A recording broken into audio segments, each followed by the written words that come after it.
सहनाववतु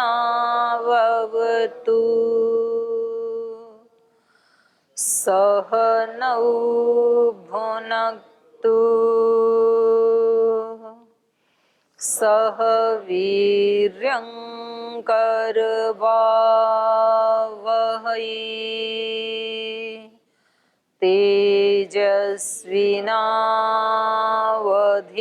तेजस्विनावधीतमस्तु मा विद्विषावहै ॐ व्रतानां व्रतपते व्रतं चरिष्यामि तच्छकेयं तन्मे राध्यताम् इदमहमनृतात् सत्यमुपैमि ॐ शान्ति शान्ति शान्तिः।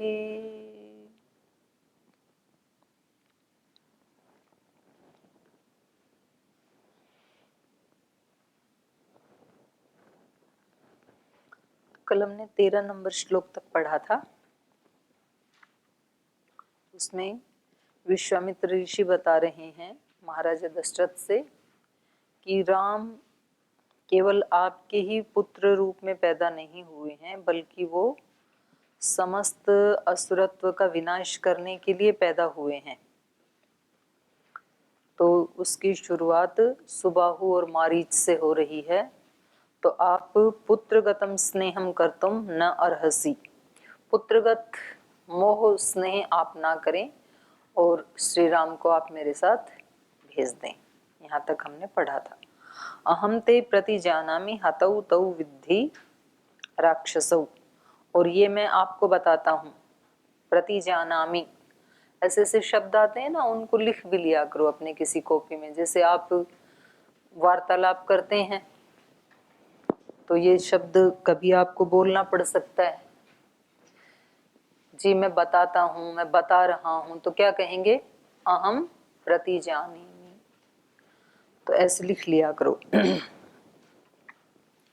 अहम ते प्रतिजानामि, मैं आपको बता रहा हूँ कि तौ राक्षसौ हतौ विद्धि, उन राक्षसों को तो आप मरा ही समझो, क्योंकि उन्होंने उपद्रव की पराकाष्ठा कर दी है। तो जब कोई व्यक्ति अति उपद्रवकारी हो जाए तो उसमें योग दर्शन में है ना, मृदु मध्य अधिमात्रत्वात् ततोपि विशेष। तो जब किसी को बहुत ज्यादा पुण्य का फल मिलने वाला है तो समझो कि उसने अतिशय तप किया है। कोई अतिशय तप करता है, पुण्य करता है, तो उसका फल तुरंत मिलता है। थोड़े थोड़े तप करता है तो उनका फल मिलने में थोड़ा टाइम लगेगा, तुरंत नहीं मिलता है। ऐसे ही कोई थोड़ा थोड़ा पाप करे तो उसका फल मिलने में थोड़ा टाइम लगता है, पर कोई अतिशय पाप करे तो तुरंत मिलता है। हम रोजाना सभी हिंसा करते हैं, लेकिन कैसी हिंसा करते हैं? छोटी छोटी मृदु। कोई चींटी पैर के नीचे मर गई, कभी किसी को डांट दिया, कभी अनजाने में ही खाने में सांस के साथ भी जा रहे हैं, कृषि करते समय, पेड़ पौधों की सेवा करते समय, तो हिंसाएं तो होती है ना, यज्ञ करते समय। लेकिन ये कैसी हिंसाएं हैं? छोटी छोटी मृदु हैं ये। तो इनका फल कब मिलेगा? बहुत समय के बाद मिलेगा, तुरंत नहीं मिलेगा। तो कितनी भी चींटियां आदि, मच्छर आदि मार देते हैं, मच्छर को तो मार ही देते हैं हाथ से बेचारे को, पर अगर किसी मनुष्य को मार दिया तो वो कैसी हिंसा हो गई? तीव्र। मृदु मध्य अधिमात्र, अधिमात्र मतलब तीव्र। अगर किसी मनुष्य का मर्डर कर दिया आपने, फिर फल कितने दिन में मिलेगा? हैं? 1-2 दिन में नहीं, तुरंत पुलिस आ जाएगी, उसी समय धर दबोचेगी, डाल देगी अंदर आपको ले जाके, तुरंत मिलता है उसका फल। तीव्र संवेगा नाम तीव्र संवेग से जब कोई पुण्य या पाप किया जाता है तो उसका फल आसन्न, बिल्कुल निकट है, समझ लो, तुरंत मिलने वाला है। तो ऐसे ही इन राक्षसों ने भी अपनी पापों को पराकाष्ठा पे लाया हुआ था, क्योंकि यज्ञ हवन में सब रक्त मांस आदि डाल दे रहे थे, किसी को भी कोई अच्छा काम नहीं करने दे रहे थे। तो जिसको गांव की भाषा में बोलते हैं ना जी, इन्होंने तो जीना हराम कर रखा है। तो उन्होंने विश्वामित्र का जीना हराम कर रखा था। तो बोले जी उनको तो आप मरा ही समझो। यही बात गीता में भी कही भगवान कृष्ण ने अर्जुन को, कि इनको कौरवों को तो आप मरा ही समझो। क्यों? क्योंकि वो क्रूरता में और पाप में इतने पराकाष्ठा पे पहुंच गए कि जो अपने घर की कुल वधू है उसको सभा में बुला के कह रहे इनका चीरहरण करो। तो ये कोई बात हुई? ये भाई भाइयों की लड़ाई है, तुम लड़ाई करो, एक दूसरे से युद्ध करो, कुछ भी करो, ये कौन सा तरीका है? तो ये पाप की पराकाष्ठा है, वहां तक पहुंच गई। मतलब व्यक्ति को ये होश नहीं है कि इसका क्या परिणाम होगा। तो फिर भगवान कृष्ण ने क्या कहा कि इनको तो इनके पापों ने मार ही रखा है, इनको तो मरा हुआ ही समझो। तो इस प्रकार से कोई व्यक्ति बहुत आतताई होता है, बहुत ज्यादा नीचे गिर जाता है, तो फिर उसका विनाश नजदीक ही होता है, निमित्त कोई भी बन जाता है। तो ये हम पढ़ रहे थे। तो पीछे के पार्ट से आपका कोई प्रश्न है तो आप पूछ सकते हैं पहले। जी माइक दे दो उनको। मित्र जी बोल रहे हैं कि यहाँ पे बहुत बड़ा अनुष्ठान कर रहे हैं, इसलिए जो मारीच और सुबाहु को वो पर क्रोध नहीं कर सकते, तो वो तो उनसे करवा रहे, फिर राम जी से करवा रहे, तो क्रोध वो तो थोड़े ना अनुष्ठान कर रहे हैं, विधान होता है भाई अनुष्ठान का। अब उनको उनसे तो करवाना ही पड़ेगा, अनुष्ठान को सफल करना है तो उनका काम है बॉडीगार्ड का। तो ये विधान है ना, ये विधान होते हैं। अब मान लो कि दंड तो जज देता है, कोई फैसला आता है तो जजमेंट कौन करता है? जज करता है कि इस व्यक्ति को इतने साल की जेल होनी चाहिए, लेकिन जेल में पकड़ के कौन ले जाएगा? जज ही ले जाएगा क्या? वो दूसरे लोग होते हैं। जज कहता है इस व्यक्ति को फांसी होनी चाहिए, तो उसने तो जजमेंट दे दी, फांसी देगा कौन? वो दूसरे होते हैं फांसी पे चढ़ाने वाले, हत्यारे तो दूसरे होते हैं ना।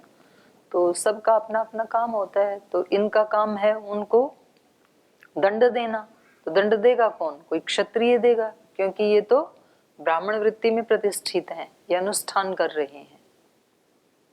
तो अपना अपना काम तो सब करते हैं ना समाज में, यही प्रथा है समाज की। और एक प्रश्न था, जैसे यहाँ पे मारीच और सुबाहु जैसे असुर हैं, वैसे हमारे मन में भी तो ऐसे बहुत सारे हुए जो हमें बहुत परेशान करते हैं, तो वह तो विश्वामित्र जी ने राम जी को लाए, फिर हम हमारे जीवन में जब आए हम कैसे इसको फेस करें? फिर आपके भीतर ही अयोध्या है, आप अपनी अयोध्या में घुसो, वहां से राम जी को लाओ। आपकी अयोध्या भी है, राम जी भी हैं, दशरथ भी हैं, असुर भी हैं, मारीच सुबाहु भी यहीं, विश्वामित्र भी हैं, सब एक ही जगह। कितनी अच्छी बात है। वहां तो विश्वामित्र को वहां से चल के अयोध्या आना पड़ा, आपको कहीं नहीं जाना, सब कुछ अपने अंदर ही है। तो यहाँ राम का मतलब है ब्रह्म, ये तो शुरू में ही बता दिया ना। इसमें रामायण में जहाँ शुरू में राम की स्तुति की गई, तो वहां किसकी स्तुति है? वो परब्रह्म की। और उस परब्रह्म के नाम के ऊपर ही दशरथ ने अपने पुत्र का नाम भी राम रखा है, उनका नाम भी राम है। उसके अंदर भगवान जैसे कुछ गुण हैं। तो ऐसे उपमा दी जाती है ना, नर व्याघ्र। नर व्याघ्र मतलब व्याघ्र जैसा नर, पुरुष सिंह, सिंह जैसा पुरुष। जैसे सरदार पटेल को बोलते हैं लौह पुरुष, तो लोहे के थोड़े बने। लौह पुरुष मतलब लोहे जैसे दृढ़, जिसको जल्दी से तोड़ा ना जा सके। तो ऐसे तो कोई आयरन के थोड़ी बने थे वो। अच्छा, ये बातें सब स्वीकार कर लेते हैं, लौह पुरुष को स्वीकार कर लेंगे कि जी वो ऐसे ही थे, और पुरुष सिंह को स्वीकार कर लेंगे, लेकिन जब राम की बात आती है कि वो ब्रह्म जैसे ही गुण थे उनमें, तो भजी ये कैसे हो सकता है, भगवान के गुण किसी मनुष्य में कैसे आ सकते हैं, वहां बड़ा झगड़ा करते हैं कुछ खास मत पंथ संप्रदाय के लोग। ये हम बिल्कुल नहीं मान सकते हैं कि भगवान के गुण किसी मनुष्य में कैसे आ जाएं। क्यों नहीं आ सकते हैं, भगवान के जितने नहीं आएंगे लेकिन भगवान के जैसे तो आएंगे ना। तो भगवान में अनंत प्रेम है, तो इस मनुष्य में थोड़ा तो आ सकता है। ईश्वर में अनंत करुणा है, तो इसमें थोड़ी तो आ सकती है। ईश्वर में अनंत ज्ञान है, तो मनुष्य में थोड़ा ज्ञान तो आ सकता है ना। तो ऐसे जो दशरथ पुत्र राम हैं, उनमें भी मनुष्यों की दृष्टि से तो बहुत ज्यादा सद्गुण हैं, सत्य, प्रेम, करुणा, मर्यादा, बहुत पराकाष्ठा में। ईश्वर की दृष्टि में तो वो बहुत कम है फिर, क्योंकि ईश्वर का तो सब कुछ अनंत है, तो उनका अनंत तो नहीं है। तो हमारा राम कहाँ है, उस असुरत्व का विनाश राम ही कर सकता है। राम मतलब हमारी जो आत्मिक शक्ति है और जो हमारे अंदर भागवत शक्ति है, वो ही हमारे असुरत्व का विनाश कर सकती है। बाकी और कोई भी वस्तु हमारे असुरत्व का विनाश नहीं कर सकती है। पर उस असुरत्व को पहचान कौन सकता है, कोई विश्वामित्र बन करके पहचान सकता है। जिस व्यक्ति ने ये ठाना है कि पूरा विश्व ही मेरा मित्र है, मित्र से चक्षुषा समीक्षंताम आता है ना वेद में। तो सब हमारे मित्र बने ये जरूरी नहीं, पर हम सब के मित्र बने ये हमारे ही हाथ में। मैत्री करुणा मुदितोपेक्षाणाम सुख दुख पुण्य पुण्य विषाणाम भावना तश्चित्त प्रसादनम। अपने चित्त के प्रसाद के लिए, अपने चित्त की प्रसन्नता के लिए हमें ये भावना रखनी है, मैत्री की भावना सबके प्रति। तो ऐसा जो विश्वामित्र बनना चाहेगा, सबको अपना मित्र जैसे जो देखना चाहेगा, तो उसमें बाधाएं आएंगी ना फिर बीच में। ये एक अनुष्ठान है व्यक्ति का। बाहर के अनुष्ठान तो हमें दिख जाते हैं कि जी अब नवरात्र का अनुष्ठान चल रहा है, अब दीपावली का अनुष्ठान चल रहा है, अब सुंदरकांड का अनुष्ठान चल रहा है, अब रामायण भागवत का अनुष्ठान चल रहा है। ऐसे अनुष्ठान तो दिखते हैं, लेकिन ये जो अनुष्ठान है ये योगियों के अनुष्ठान होते हैं। कि अब मेरा अनुष्ठान क्या है, अब मुझे प्रतिपल ब्रह्मचर्य में प्रतिष्ठित होकर के रहना है। ब्रह्मचर्य में प्रतिष्ठित का मतलब हर पल, हर क्षण, हर स्थान में, हर वस्तु में ब्रह्म को ही देखना है। तो ये एक अनुष्ठान है। तो उसमें व्यक्ति सुबह से शाम तक अपने अंदर वो करेगा, अपना निरीक्षण करेगा कि कब कब भूल गया था, मैं ईश्वर प्रणिधान की स्थिति में नहीं रहा था, कितनी देर रहा, तो कल उससे ज्यादा करना है। ये व्यक्ति अनुष्ठान शुरू करता है कि अब मेरे को सत्य में प्रतिष्ठित होकर के रहना है। तो ये देखेगा कि आज कहाँ कहाँ मेरे से असत्य बोला गया। संस्कारवश हमारी इंटेंशन नहीं होती है, फिर भी हम छोटे छोटे झूठ बोल देते हैं, उसकी कोई आवश्यकता भी नहीं थी बोलने की। ये भी एक अनुष्ठान है। व्यक्ति देखता है कि मुझे तो विश्वामित्र बनना है, और वो देखेगा कि जिस व्यक्ति ने मेरे अनुकूल आचरण नहीं किया, उसके प्रति, उसके सामने आने पर मेरे अंदर मैत्री की भावना नहीं थी, तो ये अनुष्ठान में बाधा आ गई ना। तो ये बाधा ही सुबाहु और मारीच राक्षस हैं। और तब वो फिर अपने लक्ष्य को देखेगा कि मेरा लक्ष्य क्या है, इस अनुष्ठान को पूरा करना। और इस अनुष्ठान को पूरा करने के लिए मुझे राम की आवश्यकता है। इस अनुष्ठान को पूरा, मेरे व्रत को, नियम को पूरा कौन करवा सकता है, मेरी आत्मिक शक्ति, मेरी आध्यात्मिक शक्ति। तो उसको बढ़ाने की कोशिश करेगा, और वो बढ़ती है ध्यान से, उपासना से, भगवत शरणागति से। तो उनको तो पता ही नहीं चलता है। हमें तो टाइम देखना पड़ता है घड़ी में कि जी कितनी देर ध्यान के लिए बैठूं, 1 घंटा की, आधा घंटा की, 25 मिनट। और उनको क्या लगता है एक सीटिंग कितनी लंबी हो गई, महर्षि दयानंद को पता ही नहीं चलता है। उनको लगता है कि 4 बजे उठ के बैठे थे तो टाइम कम पड़ गया, तो कल से 3 बजे उठना पड़ेगा। 3 बजे वाला भी कम पड़ गया तो अब 2:30 बजे, 2 बजे उठना पड़ेगा, क्योंकि उस समय सब शांति रहती है। तो ऐसे वो करते हैं 6-6 घंटा 7-7 घंटा, मतलब बाद में उनको पता चलता है कि ये तो इतना टाइम बीत गया। और कोई घड़ी सामने रख के अलार्म नहीं रखते हैं कि इतने घंटे बैठना है फिर उठना है, घड़ी देख के उठने के बाद देखते हैं कि इतना टाइम। और फिर कोई उनसे पूछे तो वो बता देते हैं, मतलब दूसरे को प्रेरणा मिले इसलिए बता देते हैं कोई पूछे तो ये रामत्व अंदर ही है सबके, तो वो ही रक्षा कर सकता है हमारी असुरत्व से। ठीक है, माइक दे दो इनको। हम दीदी जी, आपने कहा कि राम हमारे अंदर ही है, तो इस राम को जागृत करने के लिए शुरुआत कहाँ से करेंगे? जहां आप खड़े हैं, हाँ जी, कैसे करेंगे? आपके अंदर कितनी अहिंसा है उसको और आगे बढ़ाना, कितना सत्य है उसको और आगे बढ़ाना, कितना ब्रह्मचर्य उसको, तो सबका अलग अलग है ना। तो जहां हम खड़े हैं, मतलब जो हमारे चित्त की स्थिति है उसको और थोड़ा आगे बढ़ाते जाओ यथाशक्ति। मतलब ऐसे भी नहीं कि ढीले ढाले चलें कि हो जाएगा जब होगा, ऐसा भी नहीं होना चाहिए। और ऐसा भी नहीं होना चाहिए कि जी मेरे अंदर तो हिम्मत ही नहीं है और टाइम तो बहुत कम बचा है। तो टाइम हमारे पास अनंत है, ये शरीर नष्ट भी हो गया तो कोई बात नहीं, फिर मिलेगा आप यदि ईमानदारी से लगे हैं तो। लेकिन एक बात व्यक्ति को बहुत अच्छे से जान लेनी चाहिए कि अपनी आपकी जो सामर्थ्य है ना उसका 100% उपयोग करना ही होगा, उसमें 99 नहीं चलेगा। हो सकता है दूसरे से 100% लगा के भी आपके पड़ोसी से आपकी शक्ति फिर भी कम पड़ जाए, कोई दिक्कत नहीं है। लेकिन आपकी अपनी जो सामर्थ्य है उसको पूर्ण रूप से विकसित करने के लिए 99 से काम नहीं चलेगा। यदि आप 12 घंटे 14 घंटे 16-18 घंटे सेवा कर सकते थे, इतनी कैपेसिटी थी, और आप करते रहे 10 घंटे ही, तो कसर है फिर। तो अपनी तरफ से कोई कसर नहीं छोड़नी है और अपनी पूरी की पूरी ऊर्जा का सदुपयोग करने के लिए ये सारे यम नियम हैं।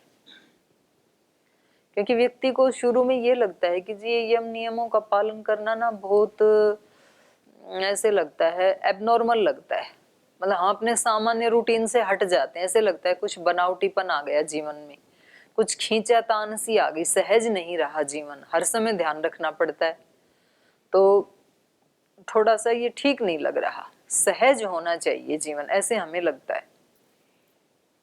लेकिन जिसको आप सहज कह रहे हैं वो सहज है नहीं, वो तो प्रमाद की अवस्था है। आपने अपनी पूरी शक्तियों का सदुपयोग नहीं किया, और जब तक पूरी शक्तियों का सदुपयोग नहीं होगा तब तक आपको संतुष्टि नहीं मिलेगी, आपको सत्य नहीं मिलेगा। अब देखो ना, आप कुछ तो ढालिया के फूल हैं, वो इतने बड़े होते हैं, उसका अपना एक सौंदर्य है। उससे भी बड़ा ब्रह्म कमल होता है, उसका फूल इतना बड़ा होता है, उसमें गंध भी होती है। और एक घास का फूल तो इतना नन्हा सा होता है, छोटा सा, तो कितनी भी सामर्थ्य लगा दो ढालिया जैसा तो बनेगा नहीं कभी। लेकिन उसकी अपनी जो कैपेसिटी है वो यदि उसने पूरी लगा दी तो उसका भी अपना एक सौंदर्य है। घास के फूल का भी, छोटे छोटे नन्हे फूल है ना, वो भी बड़े सुंदर दिखते हैं खिलने में। और फिर उस आत्मा के ऊपर कोई आक्षेप नहीं किया जा सकता कि आपने अपनी कोई शक्ति बचा के रखी। तो अपनी सारी शक्ति लगा देनी चाहिए, वो हमें खुद देखना है कि मेरे अंदर कितनी सामर्थ्य है, मैंने अभी कितनी यात्रा तय की है, लक्ष्य मेरा क्या है। तो भगवान को प्राप्त करने के लिए कोई ऐसे तराजू से तोल के भगवान नहीं देखता है कि भाई इसने तो इतना जप तप किया तो मैं इस पे इतनी कृपा करूं, इसने तो इतना किया तो अभी इसको ना दूं, ऐसा नहीं करता है ईश्वर। आपकी जो सामर्थ्य है वो 100% लगा दें आप, तो बस फिर आपका काम पूरा, आगे वो खुद करेगा अपना काम। ये एकदम से शुरुआत करेंगे तो वो शक्ति कहाँ से मिलेगी जी? शुरुआत वहीं करते हैं से लेकिन मिलेगी, वो दे के ही भेजा है, पॉकेट मनी दे के भेजा है, खाली नहीं भेजा। जैसे अच्छे माता पिता अपने बच्चों को कुछ मेले में फंक्शन में भेजते हैं तो देते हैं ना, तो ज्यादा धनवान है तो कुछ ज्यादा दे देते हैं, थोड़ा कम है तो वो अपनी सामर्थ्य के अनुसार देते हैं, देते तो हैं। लेकिन तो ईश्वर के पास तो अनंत है, लेकिन हमारे कर्मों के अनुसार जितना हमें मिलना चाहिए था, जितनी हमारी पात्रता थी, योग्यता थी, उतना उसने हमें दे करके भेजा है संसार में। तो हमारे पास सामर्थ्य है, शक्ति है, और जब उसका आप सदुपयोग करते हैं तो फिर और भी मिलती है, ये अच्छी बात है। संसार के माता पिता तो हो सकता है ये कह दें कि बस भाई मेरे पास तो इतना ही था, मैंने दे दिया, अब खत्म, लेकिन उसके पास अनंत है। तो जितना हमारे पास है उसका हम सदुपयोग करते हैं तो और फिर मिलती ही जाती है। और बोल जी कब तक मिलेगी? अनंत तक मिलेगी, आप संभाल नहीं पाओगे, इतनी मिलेगी जितनी आप सोच नहीं सकते हैं, कल्पना भी नहीं कर सकते हैं, उतना आपको मिलेगा। लेकिन जो है उसको पहले 100% सदुपयोग कर लेना। ओम दीदी जी, मेरा ये प्रश्न है कि जैसे हमने कोई जप किया या यज्ञ किया, अगर हम उसे लंबे समय तक करते हैं तो हमारे अंदर मतलब दिव्यता आ जाएगी, हमारे विचार शुद्ध हो जाएंगे, और ईश्वर की हमारे पे विशेष कृपा रहेगी कि हम गलत डायरेक्शन में जाएंगे तो वो हमें रोकेगा। तो जो आप ये असुर बता रही हैं, इन्होंने कितने बड़े मतलब कितने कितने विशाल तप किए, तब जाके इन्हें शक्ति प्राप्त हुई। तो ऐसा कैसे संभव हो सकता है जिसने जिस यज्ञ से, जिस तप से इतना कुछ हासिल करा, वो उसके इतने विरुद्ध हो जाए कि उसमें मांस रक्त डालने लगे? कौन? जो या जितने इतना तप किया, इतना तप किया, जिस ईश्वर से इतनी शक्ति प्राप्त की, उस ईश्वर को पाने के लिए अगर कोई मनुष्य और यत्न कर रहा है, हाँ, तो वो इतना क्रूर कैसे, मतलब इतना दिव्य था कि इतनी शक्ति? कौन क्रूर कौन बना यहाँ पे? राक्षस जो आप बता रही मारीच हैं। और सुबाहु हाँ ना, जी। उन्होंने तो तप ही इसलिए किया था कि हमें काम बिगाड़ने की शक्ति दो। उन्होंने दिव्यता प्राप्त करने के लिए तप नहीं किया था। तो तप करते करते तो दिव्यता अपने आप आ जाती है। ना ना ना, जिस लक्ष्य को लेके आप तप कर रहे हैं वो शक्ति मिलेगी। 4 प्रकार के भक्त बताए ना गीता जी में भी, और लोक में भी हम देखते हैं। तो सभी तो मेहनत करते हैं, लेकिन एक व्यक्ति मेहनत करता है आईएएस बनने के लिए, एक व्यक्ति मेहनत करता है बिजनेसमैन बनने के लिए, एक व्यक्ति तप करता है विद्वान बनने के लिए, एक व्यक्ति तप करता है एक्टर बनने के लिए। तो तप तो सभी का ही है ना, लेकिन सबके लक्ष्य अलग अलग है, तो उनको वो वही तो लक्ष्य मिलेगा। तो मारीच सुबाहु ने तप तो किया, लेकिन किसके लिए किया? ऐसी शक्ति दो कि हम अच्छे लोगों को खूब सताया करें। आज भी करते हैं तंत्र विद्या में, जो तांत्रिक हैं तो वो ऐसी शक्तियां प्राप्त करते हैं, आसुरी शक्तियां। उनको लगता है कि ये जो मेरा पड़ोसी है या मेरा मित्र है, इसका मेरे साथ ऐसा व्यवहार है, तो मैं इसको मजा चखाऊंगा कैसे, ऐसी कोई आसुरी शक्ति प्राप्त करके उसके ऊपर छोड़ूंगा। हाँ सच में ऐसे प्राप्त करते हैं, वो भूत प्रेत को अपने वश में करते हैं, फिर उसके ऊपर छोड़ देते हैं। सुना आपने कभी ऐसे? तो वेद तो बोल जी नहीं ऐसे थोड़ी होता है भूत प्रेत को। भूत प्रेत मतलब सारी शक्तियां तो है ना ब्रह्मांड में, दैवी शक्तियां भी हैं, आसुरी शक्तियां भी हैं। इसलिए तो गीता को दैवी संपद और आसुरी संपद बताना पड़ा ना। तो संपद है नाम उसका भी, वो कोई छोटी मोटी चीज नहीं है। आसुरी शक्तियां वो भी अपने आप में संपद है, और दैवी तो संपद है ही है। तो इन्होंने तप तो किया, लेकिन तप उन्होंने इसीलिए किया था। वो दीदी जी, भगवान जो है वो तो भावना देखता है। जब उसे भगवान को पता है कि इसकी भावना देखो गलत है। भगवान आप कोई ऐसा मनुष्य मत समझो। आप लोगों ने भगवान की कल्पना क्या कर रखी है कि कोई एक ऐसा मनुष्य होगा, जैसे हम 5-6 फीट के हैं तो 8 फीट का होगा, 9 फीट का होगा। हम यदि 50-60 केजी के हैं तो वो हो सकता है 70 केजी का हो, उससे ज्यादा तो चलेगा नहीं, क्योंकि स्वामी जी का युग है आजकल। और हमारे 2 हाथ हैं तो उसके 4 होंगे। उन्होंने खूब सारी मालाएं पहन रखी होंगी, सिर पे सोने का मुकुट होगा, और हाथ पैरों में आभूषण होंगे। एक में गदा होगी, एक में शंख होगा, चक्र होगा, पद्म होगा, कमल का फूल होगा, और उनके चारों तरफ प्रकाश ऐसे सूर्य की तरह घूम रहा होगा। वो हमने भगवान समझा है, जैसा हमने देखा है सीरियल आदि में। और फिर उसको हम कुछ भी कहें तो वो हमारी भावनाओं को समझेगा, ऐसा आपने समझ रखा है भगवान को। भगवान का ऐसा स्वरूप है नहीं। लेकिन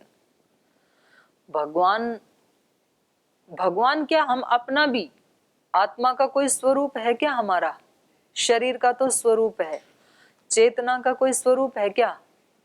नहीं है। वो एक एनर्जी है। आप शरीर को कतरा कतरा काट के देख लो, आपको मिलेगा आत्मा? कहीं कहीं नन्हा सा तो मिले, मच्छर जितना तो नहीं मिलेगा। शरीर से बाहर जाते समय भी नहीं मिलेगा। जिन लोगों ने इस शरीर को, मरने वाले शरीर को, जो भाई अभी मरने ही वाला है, उसको बिल्कुल एयर टाइट ग्लासेस में रखा और वहां से जब उसका निकल गया आत्मा तो कितना वजन कम मिला उसका? 0.06। ये किसका वजन था? ये सूक्ष्म शरीर का था, प्राण का, न कि आत्मा का, जिसको हम सूक्ष्म शरीर कहते हैं ना। तो स्थूल शरीर का तो वेट सबको पता ही है अपना अपना कितना है, और ये सूक्ष्म शरीर का था जो निकल गया, प्राण निकल गया। आत्मा की कोई फॉर्म नहीं है, ऐसे परमात्मा की कोई आकृति नहीं है, कोई फॉर्म नहीं है, एक एनर्जी है वो।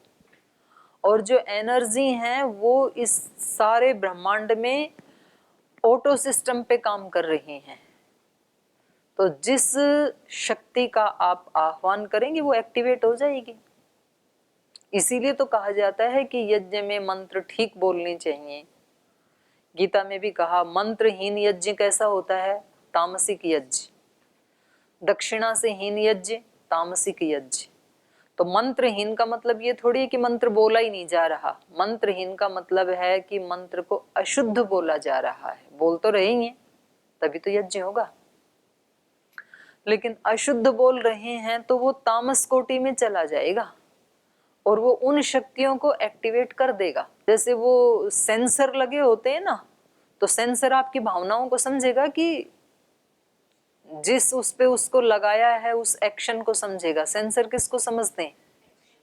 एक्शन को समझेगा। वो अपने पदार्थ में जो सेंसर लगा रखे हैं, सिर्फ तेल की बोतल में इतना ग्राम तेल आएगा और वो तेल यदि 10 ग्राम कम है तो सेंसर उसको दूर फेंक देता है, बोतल को। फॉल्ट है। वो ये नहीं समझेगा कि भाई भरने वाले की भावना तो अच्छी ही थी, वो 10 ग्राम डालना भूल गए। वो भावना को नहीं समझता है सेंसर। तो ऐसे इस ब्रह्मांड में भागवत शक्तियां, जिसको रित नियम भी कहते हैं, जिसको अंग्रेजी में लॉ ऑफ अट्रैक्शन भी कहते हैं, वो अपने एक ऑटो सिस्टम पे काम कर रही है सारी सृष्टि। और उस सारी सृष्टि को मिलाकर के ही वो ईश्वर का स्वरूप है, उन सारी शक्तियों को मिलाकर के। जैसे हमारे शरीर में जो जो शक्तियां काम कर रही हैं, माइंड काम कर रहा है, आंख काम कर रही है, कान कर रहे हैं, वाणी कर रही है, हार्ट कर रहा है, लीवर, किडनी, सब काम कर रहे हैं ना अपना अपना। ये जो सारी शक्तियां, इन सारी शक्तियों को मिलाकर के ही आत्मा कहा जाएगा। इन सारी शक्तियों का जो मालिक है वो आत्मा है। ऐसे ब्रह्मांड में सारी शक्तियों का जो मालिक है वो परमात्मा है। सारी की सारी ये सब घूम रहे हैं, इतने लोकांतर हैं। हम तो एक लोक में रहते हैं, पृथ्वी लोक, और वो भी ज्यादा बड़ा नहीं है। पृथ्वी लोक ब्रह्मांड की दृष्टि से कितना है? नन्हा सा ही है ना, गेंद जैसी स्थिति है पृथ्वी की इस ब्रह्मांड में। और इससे बड़े बड़े तो सूर्य आदि बहुत सारे लोकांतर हैं, जिनको साइंस ने जाना है। और जिनको साइंस ने नहीं जाना है वो भी तो लोकांतर हैं। और वो इतनी फास्ट उससे घूम रहे हैं। केवल पृथ्वी नहीं घूम रही, सब घूम रहे हैं। तो हमें लगता है कि हम रात को जहां सोए थे वहीं उठ गए। आप वहीं नहीं होते हो, आप तो कहीं दूर पहुंच गए।